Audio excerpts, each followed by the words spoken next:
Almost everything else you do with the containers can be done in a very uniform way, but removing elements is different. They have different syntax, and you know, for example, we saw when we were removing zeros from the vector, we started out with 3 first attempts that failed, and then an attempt that succeeded but wasn't efficient.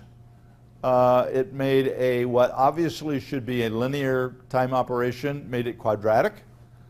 And so our final solution was to have 2 iterators that walked up this vector. They start out together. The source and destination are together, and the job of the source is to copy its value into the destination unless it's equal to the destination. So they start walking up the container. The first time they hit an element we want to remove, in this case is 0, the source moves up 1 and copies into that. It copies its element into the 0, and then they move up, copies its element, you know, copy, until it hits another 0, then it moves up another one. Now they're 2 apart, their stride is 2, and it copy. And that way, we can, in a linear time operation, we can eliminate all the zeros, and then we can compress it. And so that's done. The process I just described is what remove does, exactly what remove does, and then erase just gets rid of the junk at the end.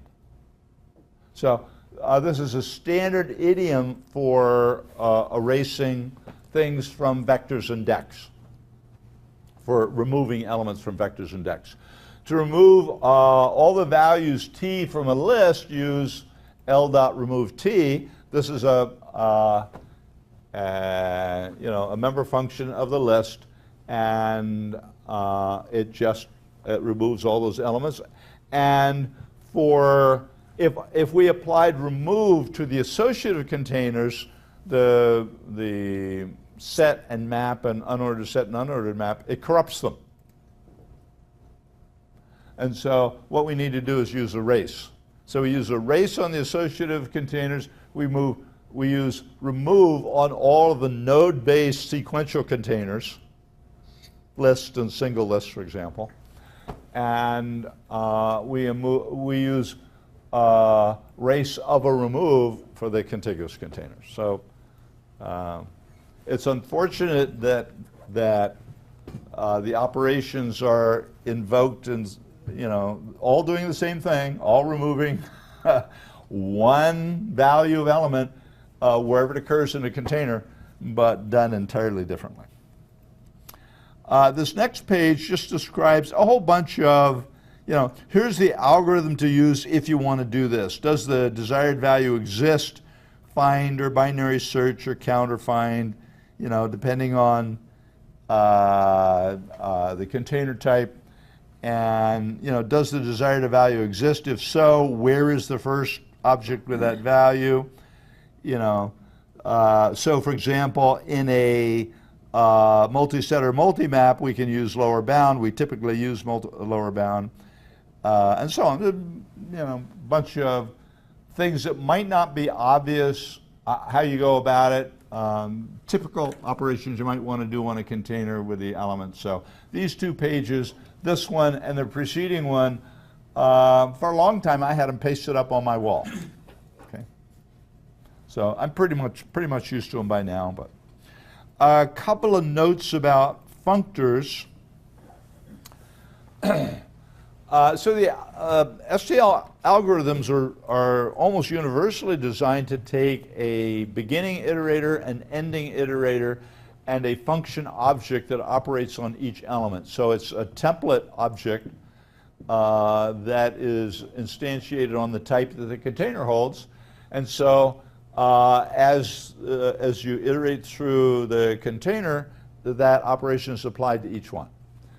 But they're passed in by value, so all the functor design should support copying and assignment, very often simply by letting the compiler generate them. You know, if the member data of that, very often the functors may not have member data, but if it has member data, then as long as there's a STL container or itself or primitive data, then allowing the compiler to do that is just fine.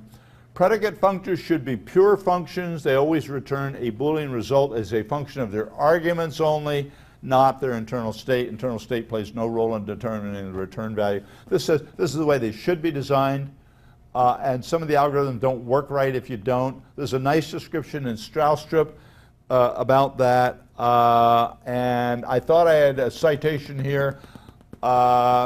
Naga, would you send me an email and remind me, and I'll put a citation from Strauss-Strip that describes that. You know, I should get to that next week. If I don't, you know, I have a reminders folder, and the first thing I'm going to do when I'm finally done the day after graduation is go back and clean up all those reminders. But anyway, with luck, I'll do that before then. Okay. And there's, you know, code examples and stuff that we talked about.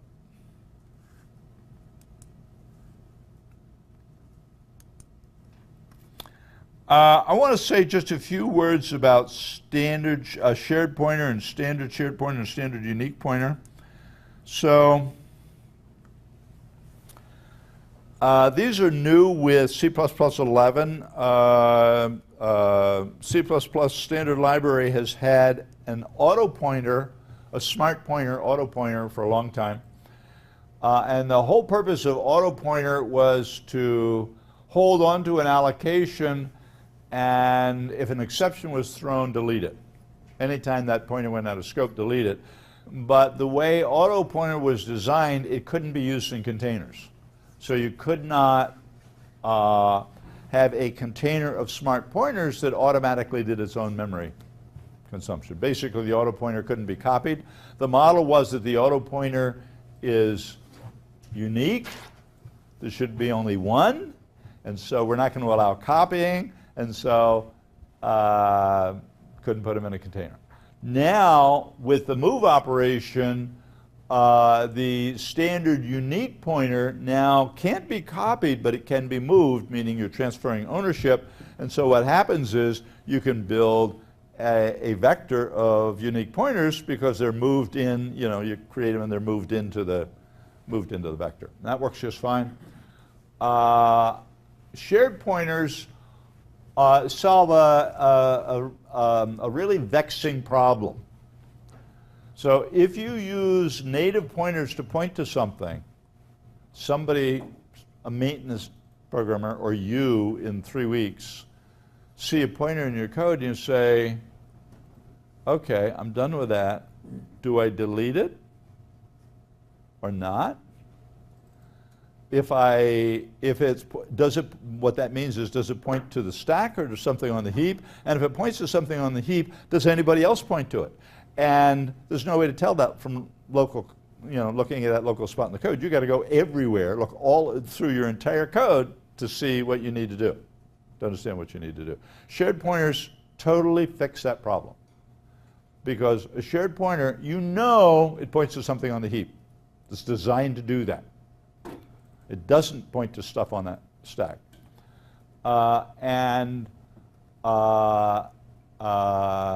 Shared pointer, you know, is there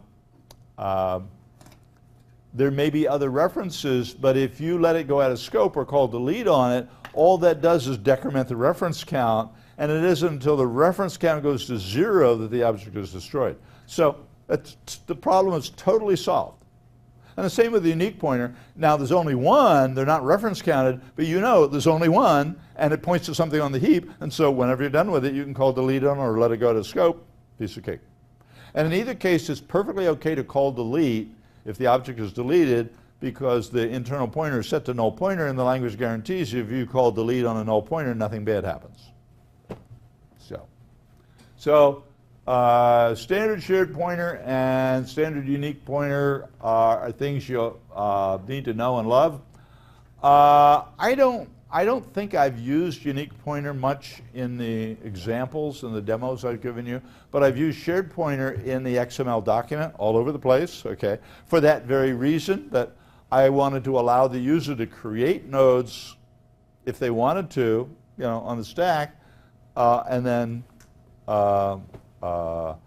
allocate them. And so what would happen is they create it on the stack, they would just copy, you know, what they're really doing is creating the shared pointer on the stack, and the element is created on the heap. Their standard unique pointer, as of C++11, has a make unique, and you should use it. First of all, that guarantees that the pointer points to something on the heap. And the second thing is that there is a very slight, but if an exception is thrown at just the wrong point when you are setting up the shared pointer, you can have a memory leak. And so make unique is very carefully designed so that will never happen. So if you use make unique, there's no possibility of getting a memory leak because an exception was thrown, and you're always pointing to something on the heap. There was not, as of C++11, a make shared. That was an oversight. That will be part of C++17, and I believe that all of the widely used compilers currently implement make shared. I'm quite sure that C++ 2017 does, Visual Studio 2017 does. I know that GCC and Clang do. So. And it's easy enough to write that function yourself if you need to. But. Okay. Now I want to talk a little bit about design. So I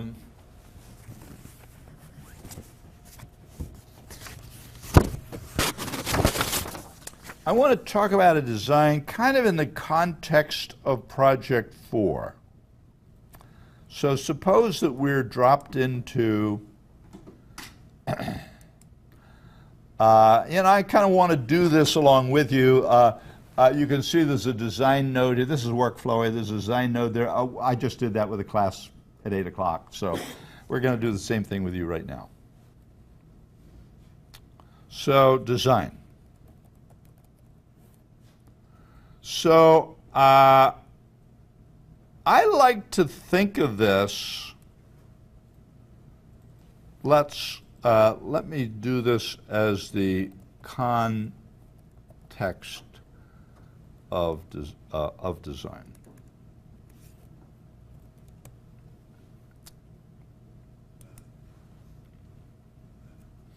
So I like to think of this as a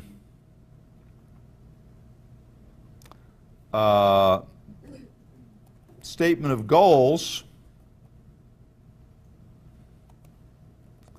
the what, a concept, and then design, a statement of the how, where the concept is kind of a bridge between the goals. So the goals, you could think of these as being something that will eventually be a specification.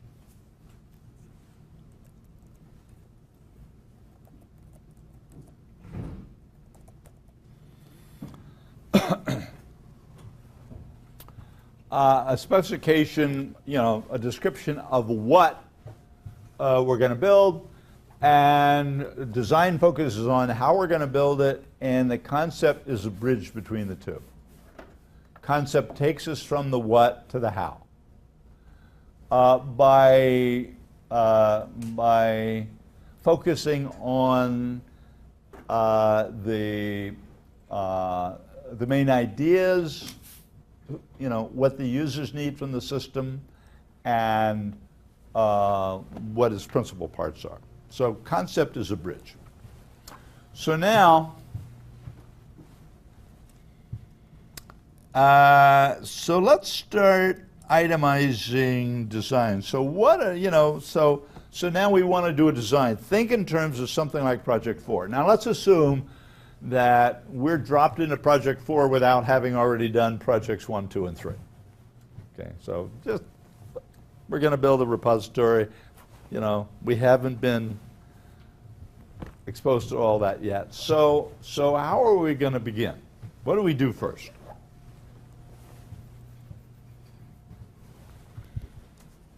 What do you think the first thing that we ought to deal with is? Anybody?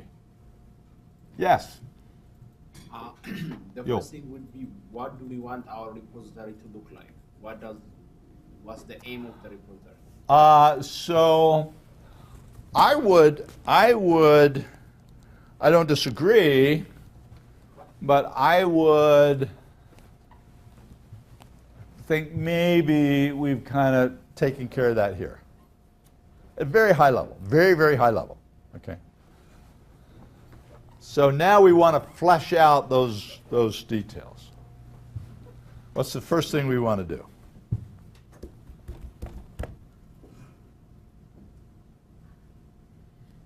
We haven't thought about any of this stuff. You haven't been sitting in this class all these weeks, okay? So what would we do?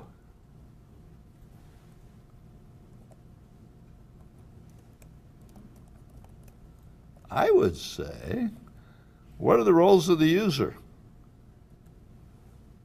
What does the user do? How is the system going to be used? How is it going to be used?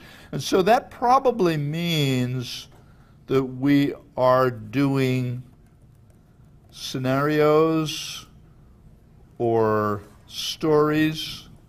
To me, they're kind of synonymous. The Agile guys talk about these as stories. I always talked about them as scenarios. Think of the,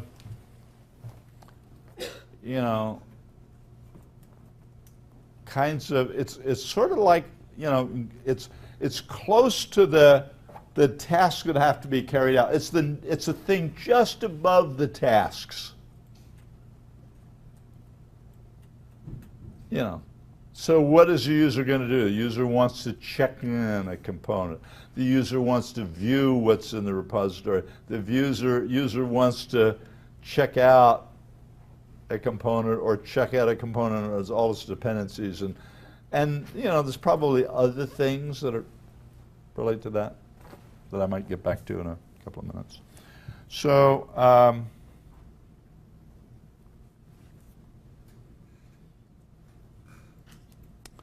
then I think maybe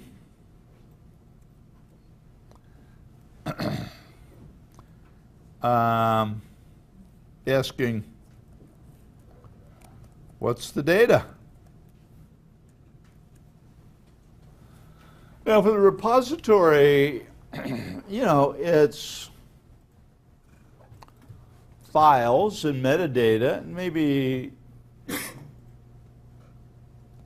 a little more than that, because there are things like what does the user see in the interface, and what kind of information does the user supply.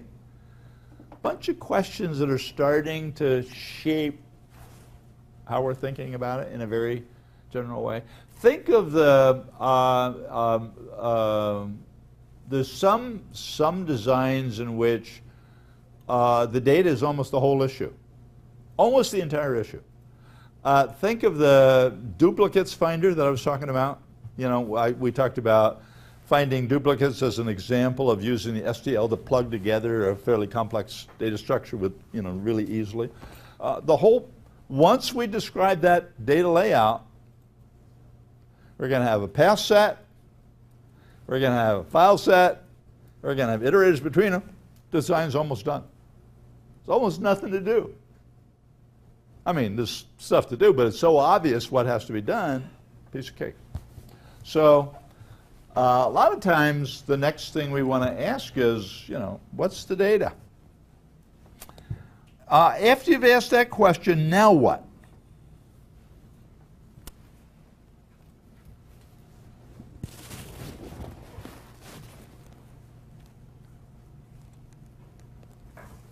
Now what? Cheng, what would you do next? I was thinking, what's the data flow in this inside? I agree that's an early thing. There's something I would probably do just before that. One step before that.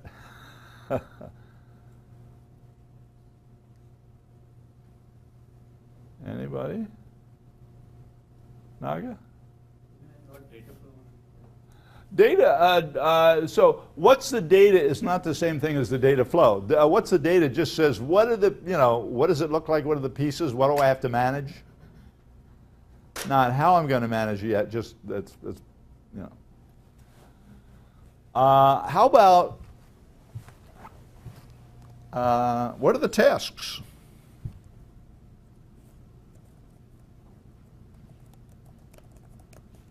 What are all the tasks that I have to do to satisfy these roles? So, there's check-in, check-out.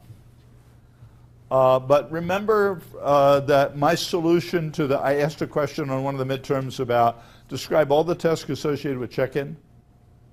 And it started to get, surprisingly, it seems like a simple thing, but as you thought about it, you started thinking about it, there were these cases you had to think about, these edge cases that were important that you had to think about.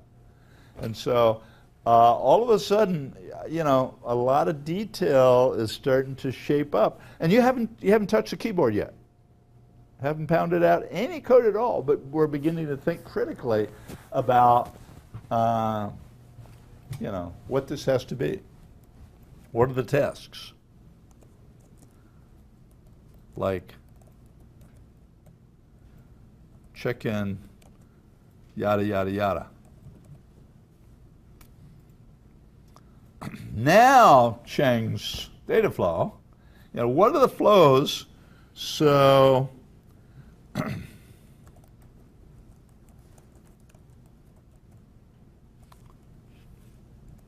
I'm just going to write this as flows because for our project 4, there's at least 2 kinds of flow, right? 2 kinds of flows.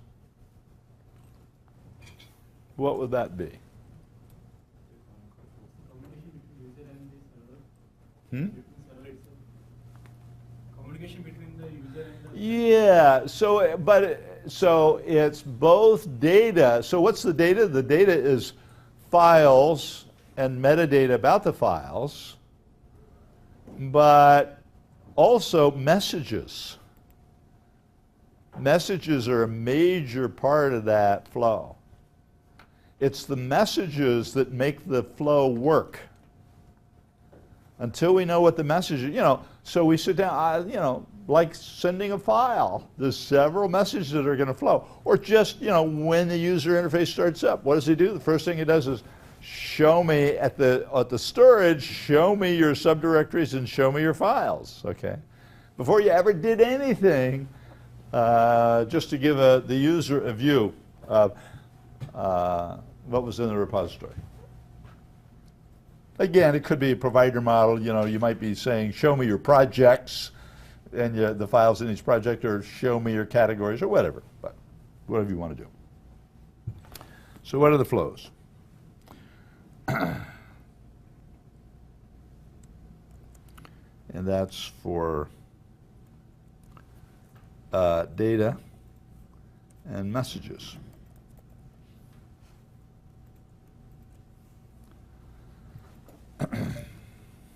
What next?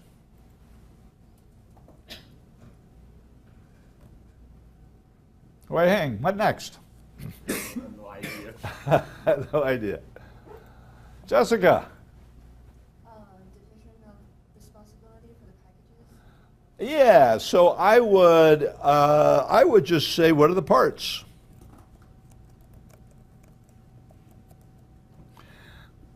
And surely that includes responsibilities.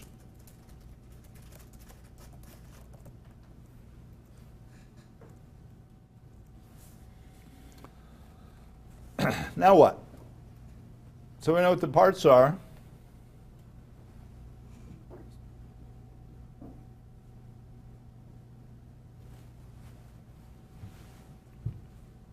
The tasks and parts are the same? Tasks and parts? No. Are the tasks and the parts the same? No. So the tasks are things like check out, check in, but the parts aren't necessarily that. You know, it's not uncommon that you might, because of the single responsibility principle, be likely to assign a part for each task, but it's not, you know, it's not a given, it's not a one-to-one. Sometimes the task may be simple enough that we'd include them both in a part. You know. Think of the parser. So there, we had a very fine-grained set of tasks, and but you know, so there was a scanner part which happened to have a tokenizer subpart and a semi-expression subpart. Okay. And the task was collect tokens from the stream. But the parts were, while there was a scanner part that represented that task, there were the two packages, tokenizer and semi-expression, that implemented that. Okay.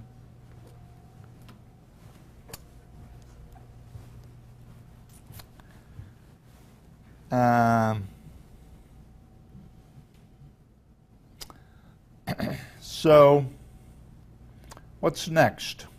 We know what the parts are. How the parts are connected. Yeah, or how they communicate. So, and maybe I'll just move that down here to how parts communicate. Now, you know, we know they're going to be messages, okay? But the message structure varies, and the information is carried with messages vary. The key attributes vary. So.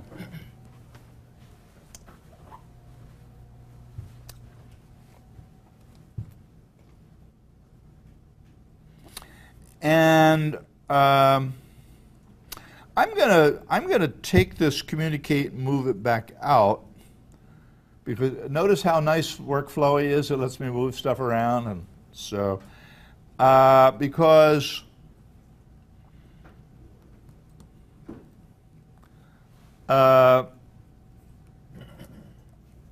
what's the flow?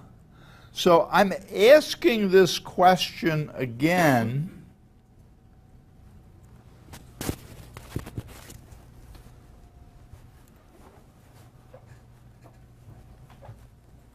So here, I'm talking about the flows between the tasks, you know, to get the tasks to happen. And now the parts, what's the flow? I'm talking about the specific messages and the structure of the messages. Really the same idea, but now I'm refining it to, I'm boring down to you know, the individual parts.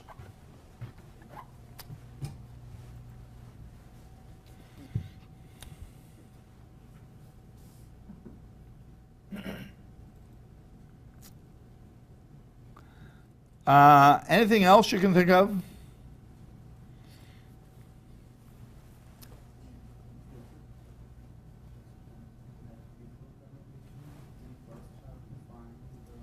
I can't hear you. Yeah, so before, what I thought was, before communication, the first step between relationship between different parts.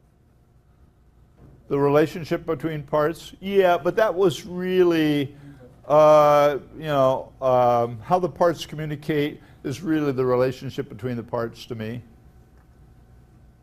Pretty much the same thing. Maybe not, you know. Maybe not. You know, you could say, hey, a scanner has a tokenizer and a semi-expression, okay, or something.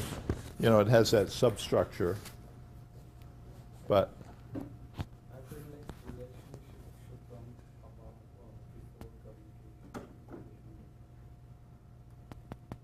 You mean dependencies? I think that, to me, that's inextricably defined with the communication. You can't talk about communication until you know what the dependencies are, right? Because the dependency is a calling relationship. It really is. Right. So, to me, how they communicate is the same thing as their, their relationships. So, nothing wrong on your list to have them separate, if, however you like to think about it. What haven't we talked about?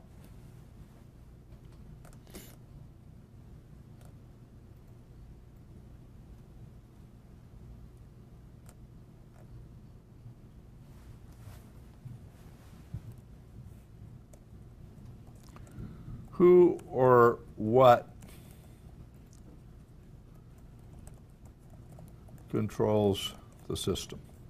Now, I can understand why you would, because this to you seems obvious. The user, right? Everything happens because of the user. Nothing happens without the user. It's a user action on that user. Is that really true?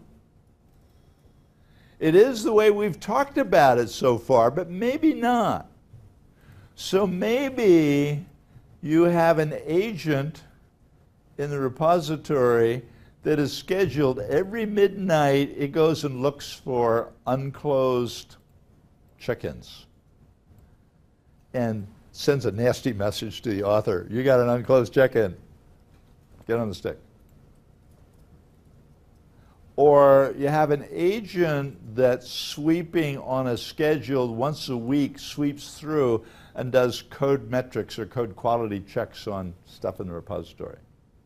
And if we had an associated test harness, you might have an agent that was sitting there looking at what had been built so far. Is there anything that's checked in that hasn't been built? If you haven't tested it, go run those tests. Okay, make sure they all pass. So that's what the what is all about. So now, if now that opens that question, is that really? And also, there's not only is there a user, but there now may be an administrator. Just having this list, this is like a checklist for you to, that helps you think about it. So this could be surely the developer.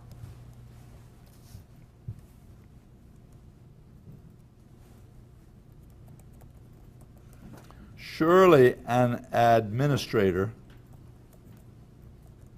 I wouldn't let developers set directories in a repository. No way on earth. If you do, very soon you have a sea of garbage.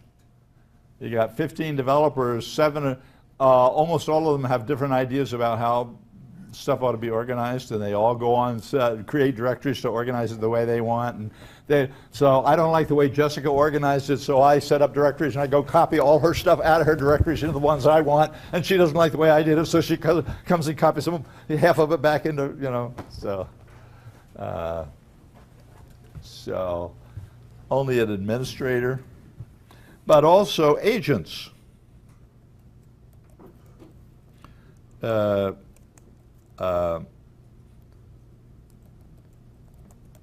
Check-in analysis, code analysis, build analysis, yada, yada, yada.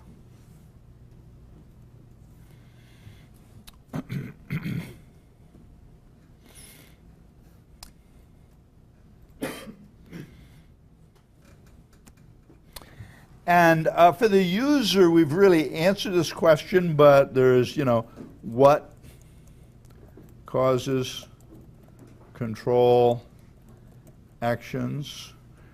Even for the users, that opens the question, what happens if the user erroneously, supplies some erroneous metadata? Oh. We got to provide them a way to fix that. There's got to be some sort of editing process, or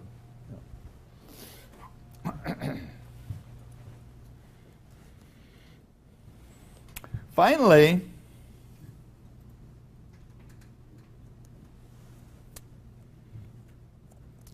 how do we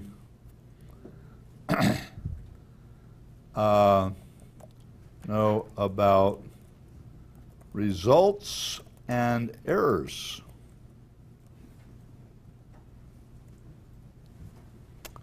So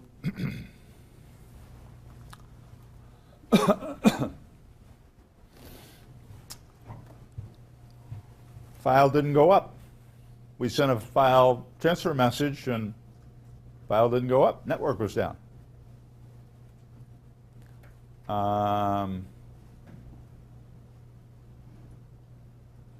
If we had an associated build process and we checked in stuff and it failed to build,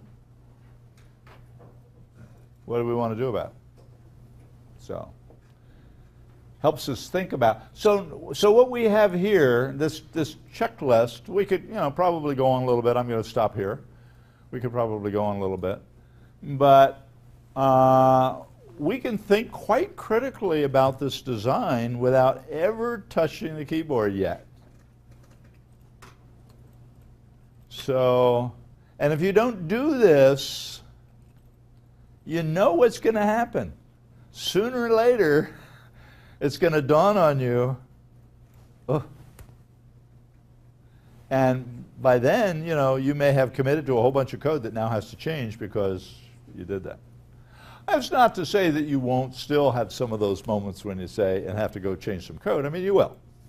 But this tends to minimize that, I think. I also think that, having looked over this, maybe abbreviated it quite a bit, but when you walk into an interview, you've talked about a project on your resume, and the interviewer says, tell me how you thought about that design. I want to understand your thought processes. He's really asking two questions. The first question is, did you really do that design? And the second question is, okay, given that you did it, how are you thinking about it? Is it a way that matches what we do and what, So I think, before you step in, having, thought through for each of your projects some list, something like that. Not that you're going to commit it to memory, or not that you're going to, you might, I don't know, if I were going to interview, I don't know whether I would write down, there's nothing wrong with having a little set of notes to refer to, but the only problem with having a set of notes is that the interviewer then says, did this guy get coached? Okay. Or is he? So, probably better that you don't have, notes. But just having thought about them, even if you don't remember everything, that's okay.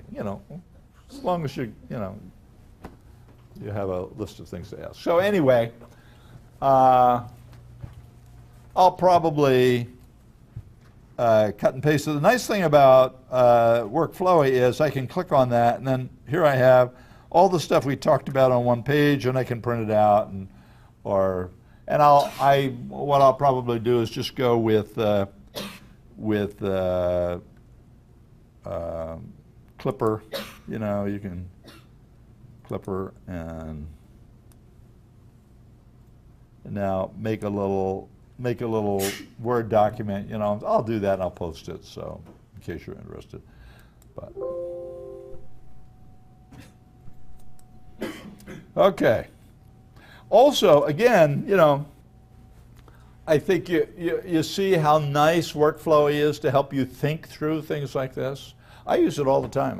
When I'm starting a design, I'll very often do this kind of thing, just sort of, help me mentally work through what a design is.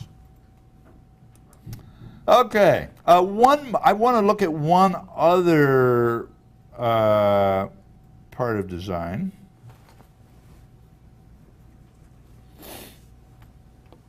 Before we start thinking a little bit about.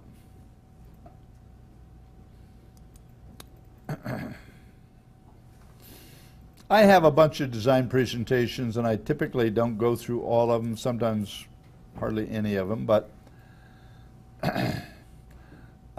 this one, you know, we've already kind of talked about this. I want to think about the principles of awful interface design.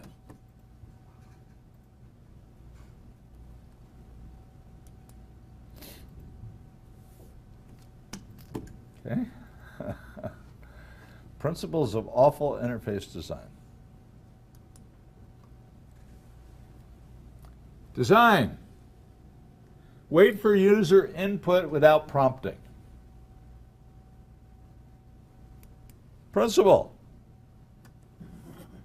User will figure it out eventually. Design. Prompt for input without indicating how to supply it. How many times have you faced that? Principle.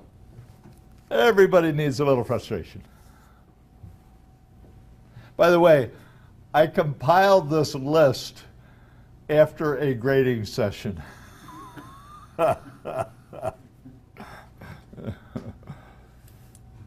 Design. Change the state of the system without warning. Principle. Users love surprises. I have screamed at my machine on more than one occasion because of a surprise. My father was, my family were farmers. You know, both my grandfathers were farmers. My father was a farm boy, and he knew how to swear. He was a very creative cursor. He could swear for 20 minutes without repeating himself. And I learned at his footstep, at his knee, and you know, in moments of frustration like that, I will turn the room blue. But Design. When an error occurs, tell the user that an error occurred. Principle. Don't bother the user with details, especially if they're useful. Design. Provide data instead of information. Dump raw numbers on the output without labels or interpretation. This sounds like some of the requirements demos. Okay. A lot of them have been excellent, excellent. So all you guys who did excellent, you know, pat yourselves on the back, but there were some like this. Principle. Do what's easy for the designer, not for the user. This next one is very similar. Don't format output. Put data out without regard to making it legible or attractive. Do what's easy for the designer, not for the user.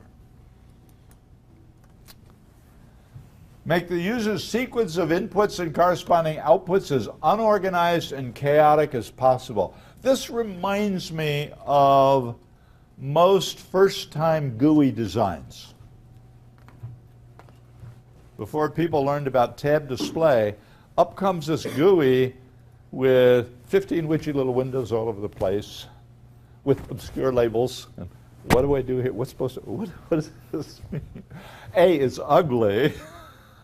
And B, you know, it's doing many, many, many things on that one screen.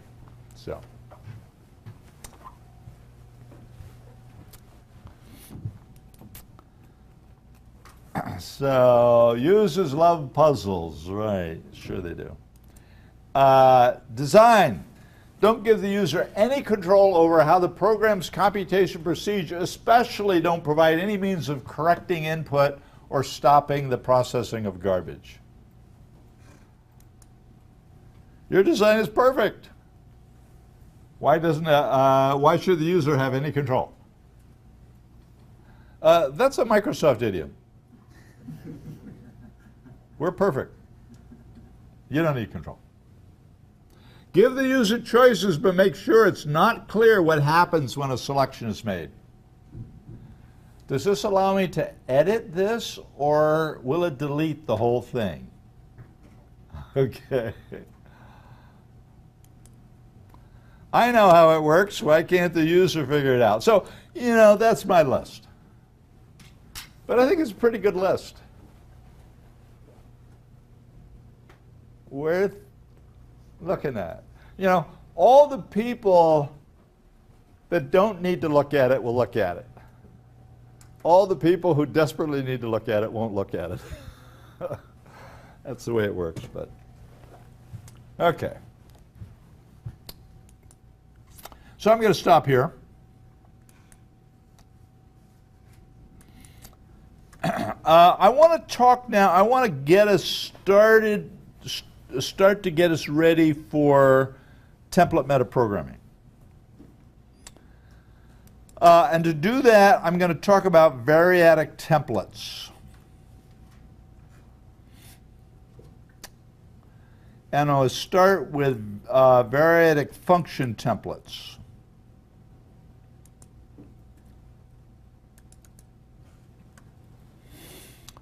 So this is a classic variadic template construction.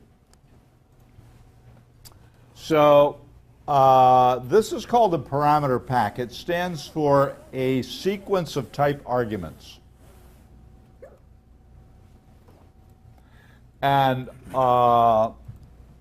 this is the corresponding, this is really the parameter pack. It's a series of type arguments and their instance name. And I've done this, you can think of this as all of these are arguments. This is the head of that argument list, and this is the tail of the argument list.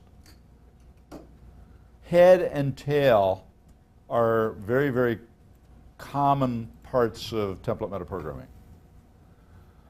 There's a language that is based on that idea called Lisp, L-I-S-P, Lisp. Was developed in the early years of when people first started to think about artificial intelligence, was developed at MIT, and used for years as the language for implementing artificial intelligence ideas or trying out artificial intelligence ideas. One of the reasons why is that programs are lists and data are lists, meaning Lisp can modify its own program. A Lisp program can modify itself and thereby learn, but they're devilishly hard to understand, and they were banned. Self-modifying code, you know, the Department of Defense issued an edict. There shall never be self-modifying code in anything delivered to the United States government, ever. Okay, so I don't think they still mandate that, but anyway, that's off topic. So here I have a head of this type list or parameter list and the tail. And now I do something with that first item, and then I'm calling the same function f on the tail. So the compiler is going down here, compiling this template. When it sees this, that forces them to recursively go back and compile this template with one less argument, recursively go back and compile it with one less argument, recursively go back, but there has to be a stopping condition. If you don't give that recursion a stopping condition, you'll blow the stack. You'll get a compiler error 300. I know that because I've done it several times. Okay, so this is a stopping condition. So templates guarantee that if I have a specialization, that the compiler will choose the specialization over the generic template always. But it has to have a match. It has to be matching, and this matches this because these args can be 0. An argument pack can have no elements in it. So for that reason, this can be a match to this template, and so that stops the recursion. So now, if let's run it, See what happens. So here, down here in main, I said f of 1, 3.5, z, a string, standard string. And notice all I'm doing is using the type ID to print out the type. And there it is, int double char, const char star, class standard basic string, blah, blah, blah, blah, blah. Now, a couple of things to observe. One is that it's enormously flexible. I can continue to pass in any kinds of arguments I want, and as long as this thing works, which it will with anything, okay, everything's fine. So very, very flexible. The second thing to observe is that it's hard to fit it. There aren't very many cases where this is a natural fit. Printf is an example. It was actually written before variadic templates existed. Printf was written before templates existed, and so it used a different device, but it's a variadic. And variadic templates were implemented to give a sane implementation for those kind of functions. Okay. So what's going on here is that as long as the variadic function, you know, understand that what could make this hard to use is you don't know what those types are.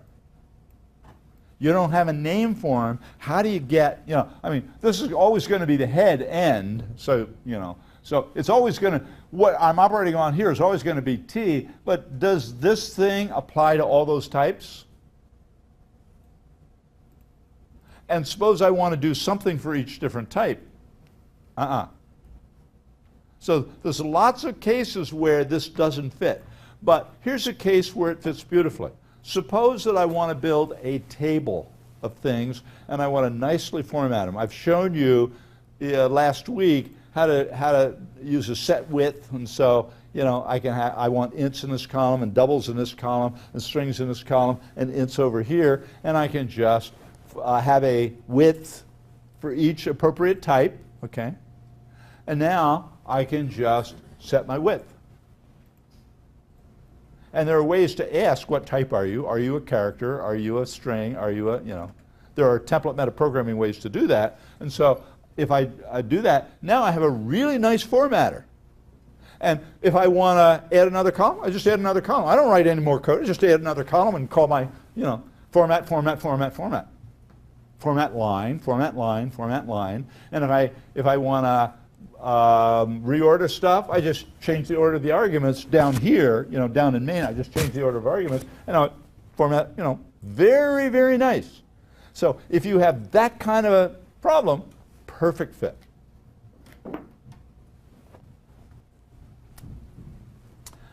We can see how that works a little better. This is the same kind of problem. Let me come up here to the variadic adder template. Professor? Yeah.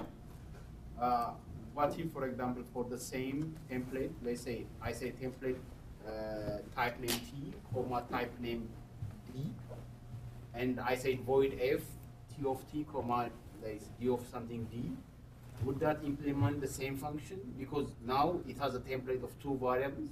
So at some point, the other function will have a template of, the variadical will have a template of 2 before getting a template of 1. Would that end on that template, or? I'd have to have a better idea of what you're talking about. So this is like, it calls T and arguments of arguments. For example, I have 10 arguments, but like now it's ending in that, in the first function, T of T. Yep. But what if I created a template of called not just 2 variables, but 1 or 2 variables? Template type name T and type name Q. So now F will take T of T, comma Q of Q. But you can do, so there is a way, it's more complicated, there is a way to do what you're talking about. And you'll see something like that on Thursday, I think. Okay. You can do that, but this is a little more straightforward. My main purpose is not to show you all the details of template metaprogramming right now. I'm getting you ready for it because template metaprogramming uses this recursion at compile time scheme. You know, not all of them, most of them do. In fact, I'm going to show you a case this morning that uses variadic templates without having recursion. But let's look at this adder example. It's the same problem, but now I can make it a little more obvious exactly what's going on. So the way this adder works, if I have adder of a single argument, it just returns the argument. If I have an adder of more than one argument, it takes the first argument and adds it to the output of adder. So it keeps stripping off the first argument and adding it to the sum. Keeps stripping off the first argument, adding it to the sum, stripping off the first argument, adding it to the sum. Okay? And I've used this funcsig, which is a Windows-specific, C++ Visual Studio-specific macro that just prints out the signature of the method, and you can see that stripping off happening at compile time. So let's look at the. So, you know, here's what I'm doing. Long sum equals adder of 1, 2, 3, 4, 5, and double dsum adder equals 1, 5, 2, 5, 3, 5, 4, 5. Let's run it. And now what we see is we see that recursion. Okay.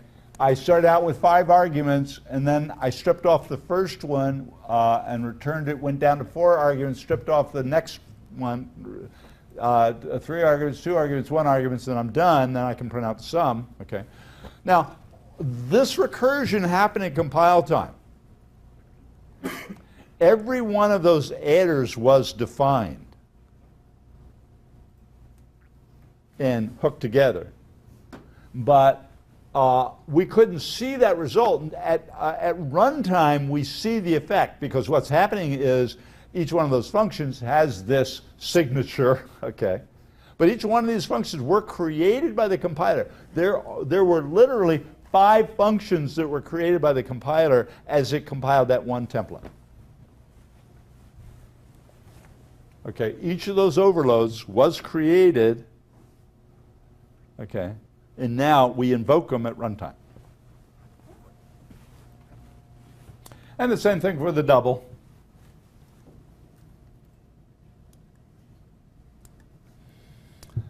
And the results are probably correct. So yeah, that's really what's going on. You know, it's just recursing. We force that template to recurse because of this definition. In order to evaluate, in order to evaluate this function to compile it, when it gets down to here, it's got to evaluate itself again. And then the next time around, it's got to evaluate again. And each time it's evaluating it for one less argument because here, this guy had the number of args plus 1. This guy has the number of args. The next time around, it could be the number of args minus 1, number of args minus 2, and so on. Okay. We can do the same thing for classes. Here's class templates. So what I'm doing here is I am building mix-ins as a variadic template, a variadic template class. So I have template type name mix-ins. Now this is all the tail. There's no head. It's all tail. I'm not actually going to recurse here. But this allows me to put in any number of arguments I want. And now class D is public mix-in, so I am deriving, so this is just a sequence of types. And I can certainly derive from a sequence of those base types. That's what I'm doing. So I'm creating a mix-in. And now I say D, const mix-ins, add mix-ins. So what I'm doing is I am taking this parameter pack and I am copying it one by one into my bases. This is an initialization sequence, and what this does is this copies. So understand this is a sequence, and what this is saying is for each element of the sequence, copy your mix-in into your mix-in. Your mix-in value into that mix-in placeholder. Mix-in value into that mix-in base. Mix-in value into that mix-in base. Mix-in value to that mix-in base. Okay.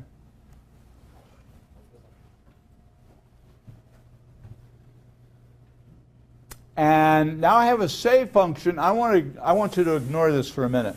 So standard see out class D with mixins here. So without this, ignore this for a minute. The only thing I can do with either my D class or my mixins is processing in the constructors and or the destructors. Only thing I can do. If I want to keep my flexibility and not pay any attention to, then I have to do everything I'm going to do in the constructors. And there's some cases where that works just fine. That'll be fine. But if you say, no, I need to do something that's specific to one or more of these classes. So now what I did was I defined an A, and here in this constructor, here's its processing, an A here, B, a B here, and here's C, a C here, but it also has a do up, do C up.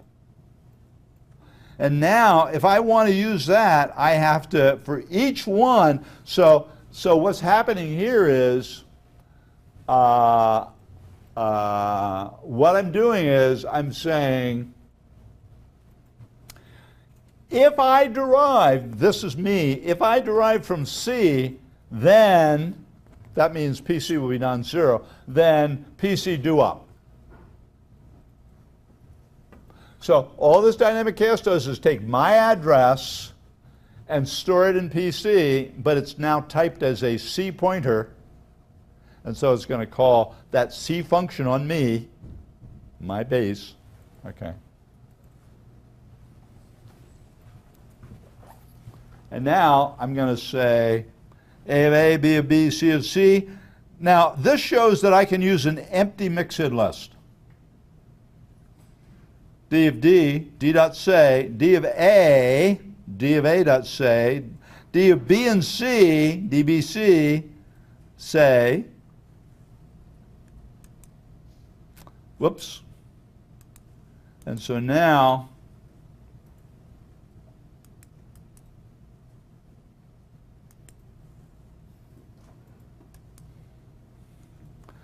so this is the first one with no arguments. D with mix-ins here. There were no mix-ins actually. Here, D just had an A. So when I copy the A into D's A, it said an A here. That's the copy constructor.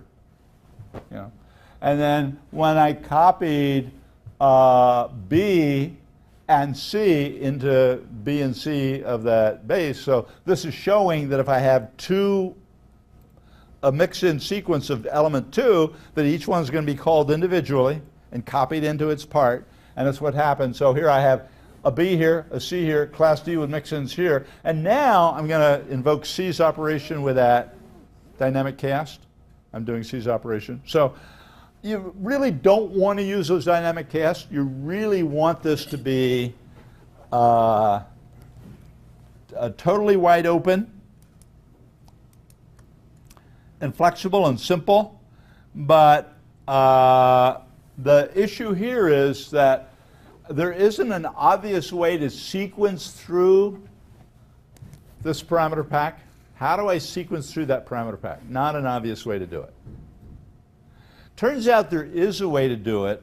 The standard library's tuple was implemented as part of C++ 11. A tuple is like a pair, but I can have more than two. Okay. And it has a get function that has to sequence, it has to know what element. Okay. And I'm going to show you on Thursday how to do that. But the syntax for classes get really sticky. So I got this idea from, actually Straustra posed this as an example of a class variadic without ever showing anything about how it might be done. But no, I want to, let me expand this. So I ran across consulting with Dr. Google, I ran across an implementation of tuple, and it compiles with GCC and Clang, but it doesn't compile with Visual Studio, even with it's set for C++ 17. Okay. I tried C++ 14, I tried C++ 11, didn't compile, tried C++ 14, didn't compile, tried. So, so this code that compiled with both Clang and GCC failed to compile with Visual Studio.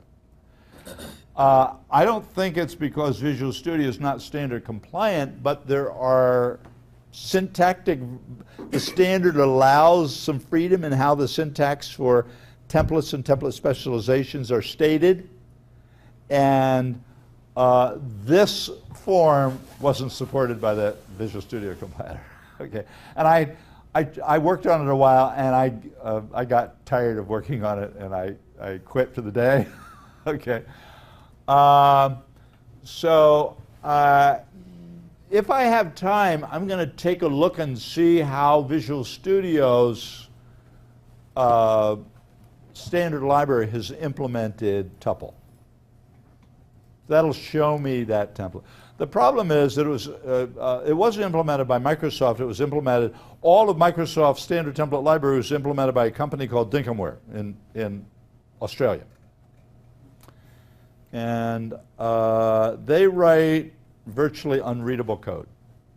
Not a comment in sight, all kinds of strange constructs, a bunch of macros that they love to use, and blah, blah. You pull your hair out trying to read. But I'm gonna give it a manly shot, but tomorrow. But no promises. I may or may not figure that out. But anyway, you can see this element type holder. What he's doing is he's trying to sequence through. He's going to use these to sequence through the container. What he's doing is he's generating a recursion that stops when I get at the kth element. So I can set k to 0, k to 1, k to 2. So if I want to say get 2, I'll set k to 2, and that'll let me get, with this. But the syntax, as you can see, I was playing around with it, and this was, without the comments, was his original stuff, and none of it compiled. I got this to compile, and I haven't gotten this to compile yet. So, but anyway, that's the model. So template metaprogramming is this mixture of some really useful, interesting stuff,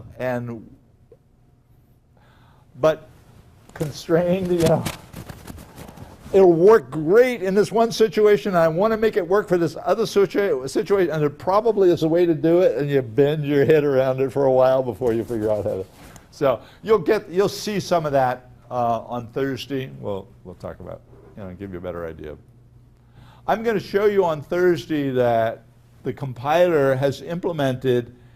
There is a language of Turing complete language that the compiler was forced to implement in order to implement modern versions of templates.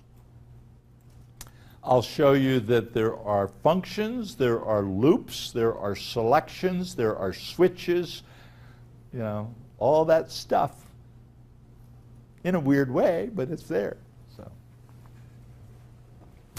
all righty. So the game plan is on Thursday we will do whatever we're going to do with template metaprogramming. And the following week, for you guys who came in late, the following week I'm going to focus mostly on people who are struggling to get their projects done. So I would suggest, if you're working on project 4 and you're not struggling but you got some questions, come and ask them quick. and then you can get up and leave. You don't have to stay for the whole class. But the class is really intended for anybody who's struggling with the project and say, how am I gonna, you know, and so my goal is to give you some advice and some help to get as much as you can out of the projects, get you to submit them on time and get as much out of the projects as you can. Remember that the project 4s are due on May 1, Tuesday, May 1, and there is a 1 point a day penalty, a 5 point a day penalty after that, 5 point a day penalty after that, simply because I have a very short period of time to get my grades in, and so it has to be the way it's done. So that's, we're going to spend most of next week trying to help people who are behind catch up. And again, you know, anybody is welcome to come, but you're also welcome to come, ask your one question, and get up and leave. It's perfect. I won't be insulted if you get up and leave in the middle of class. So, any questions before we break?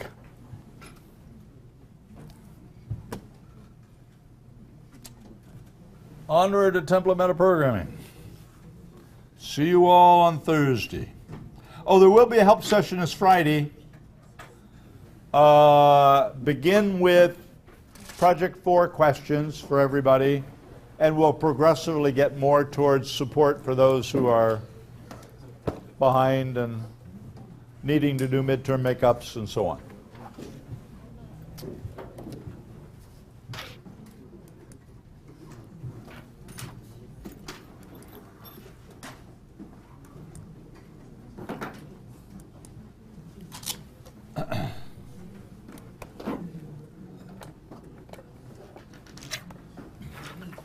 You might ask yourself, why are we talking about template metaprogramming? I never used to. But about 4 years ago, maybe 5 years ago, a student came back from an interview and said, you know what? They asked me about template metaprogramming and I didn't know what they were talking about. So I'm covering that base for you. Giving you enough to, just enough knowledge to be dangerous. Which is where I am. I have just enough knowledge to be dangerous about template metaprogramming. So.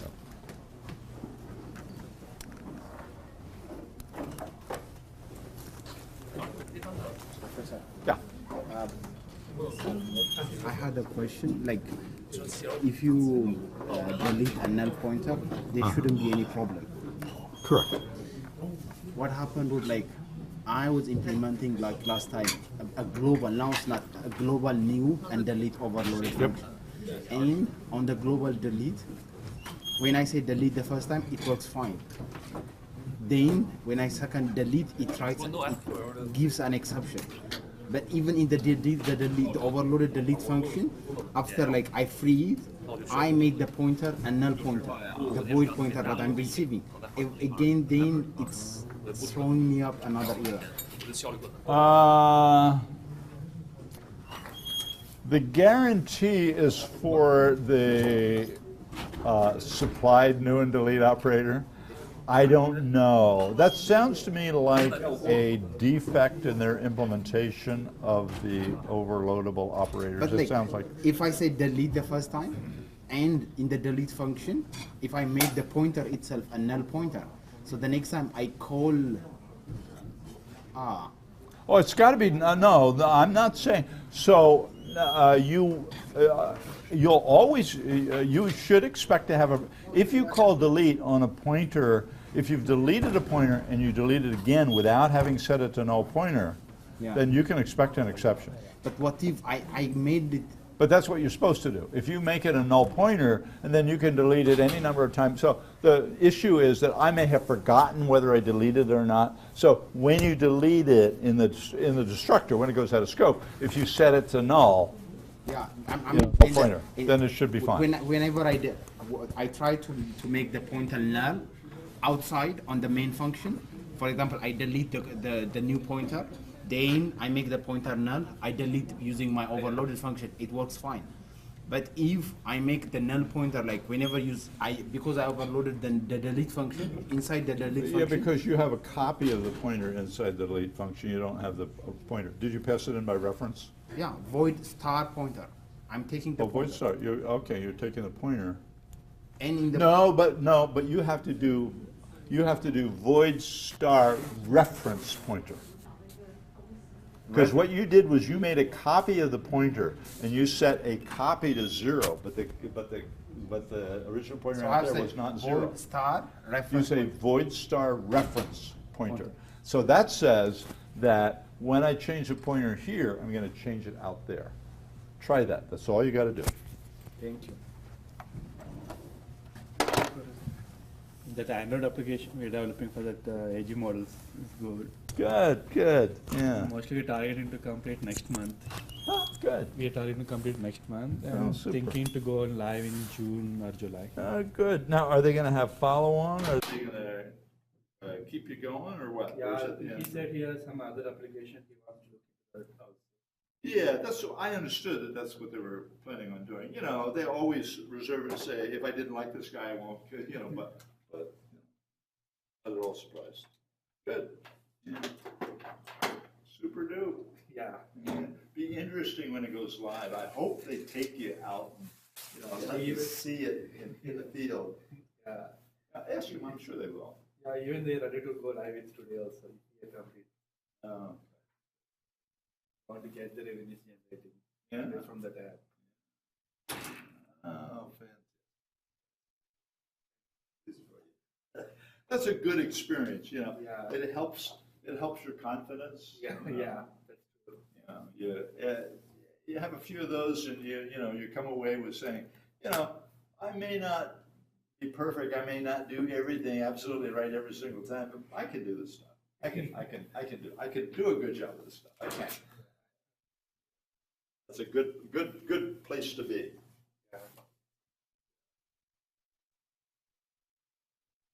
I don't know how have you heard anything about the other project you were interested in? I don't know how that's going or what's going on, or I'm going to have to follow up. Okay. I don't know if they actually hired anybody. I thought they were going to do it right away, but Okay.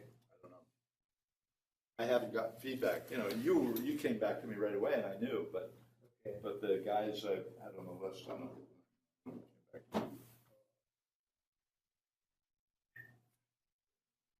Machine learning is the future, right? So I thought to do that call. Yeah. Machine learning with cloud computing combination. Yeah. That will be a future. All companies are investing in machine learning, deep learning. Yeah. There's a lot of interesting stuff, but the fact that you worked with a really smart guy on some unusual area, I think is really good. I think it's better for you long term. The other stuff, you might learn some about it, but that's a long process. And I'm sure it would be a good learning experience. I steered you to